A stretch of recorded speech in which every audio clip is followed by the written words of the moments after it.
আপনারা জেনে আনন্দিত হবেন যে আজকে আমাদের প্রধান মেহমান জনাব মোহাম্মদ কামরুল হাসান মোল্লা স্যার, তার অনেক ব্যস্ততা রয়েছে।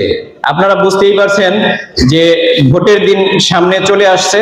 স্যার আমাদেরকে দিনের শুরুর প্রথম সময়টা স্যার বলছেন যে ইমামদের সাথে আমি দেব। তো স্যার এসেছেন, স্যারকে আমরা অভিবাদন, ইমাম সাহেবদের পক্ষ থেকে অভিবাদন এবং শুভেচ্ছা। আসসালামু আলাইকুম। আরো যারা সম্মানিত এসপি মহোদয়, তিনিও অনেক ব্যস্ত, ডিসি স্যারের সাথেই ব্যস্ত থাকবেন। তো আমরা আশা করব যে স্যারের কথা, এই ব্যস্ততার কারণে স্যার আমাদের প্রথমেই কথা বলে চলে যাবেন। আমরা আশা করব অন্যান্য মেহমানরা থাকবেন এবং আমাদের, যেহেতু আপনারা দূর দূরান্ত থেকে এসেছেন, আপনাদের জন্য যাতায়াত সম্মানী আছে। আপনারা শেষ পর্যন্ত এই ধৈর্য ধরে সেটুকু নিয়ে তারপরে এখান থেকে প্রস্থান করবেন।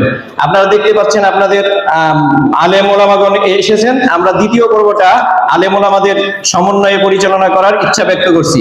সবাইকে সবার সুস্বাস্থ্য এবং দীর্ঘায়ু কামনা করে এবং আগামী নির্বাচনে যে গোলাপি ব্যালটে হা প্রতীকে সিল মারার আহ্বান জানিয়ে আমার বক্তব্য শেষ করছি।